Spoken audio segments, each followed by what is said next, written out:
Mesdames et messieurs, bonjour et bienvenue à ce flash de 10 heures sur la RTB. Élection des membres consulaires de la Chambre de commerce et d'industrie du Burkina, la polémique est loin de s'estomper. Hier samedi, la convergence d'action pour le renouveau de la Chambre de commerce a donné à son tour de la voix.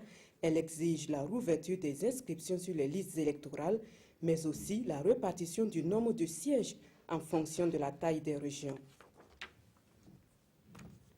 Polémique toujours, mais cette fois à la Camègue. Beaucoup d'encre et de salive continuent de couler. Hier soir, les avocats du directeur nouvellement nommé et ceux du nouveau président du conseil d'administration ont donné leur version des faits de la situation qui prévaut au sein de la centrale d'achat des médicaments essentiels génériques. On se rappelle, jeudi dernier, le nouveau directeur a été empêché d'accéder aux locaux de la Camègue par le personnel. Le métier de trader, un métier peu connu au Burkina, perçu comme les aventuriers des temps modernes, les traders génèrent de fortes sommes d'argent par l'achat et la vente des devises sur le marché financier international.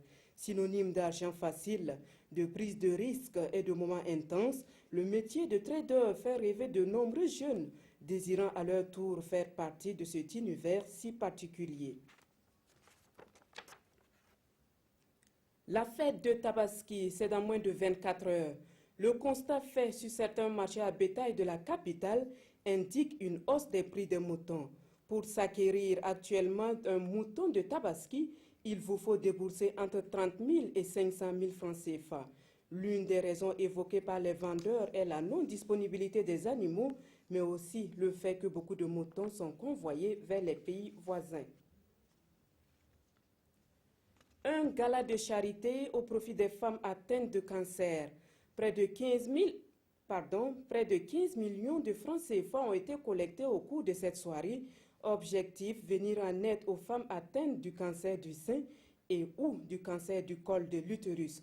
Action de charité pour stopper le cancer. Ce gala est placé sous le haut patronage de Sika Kaboré, l'épouse du président du Faso.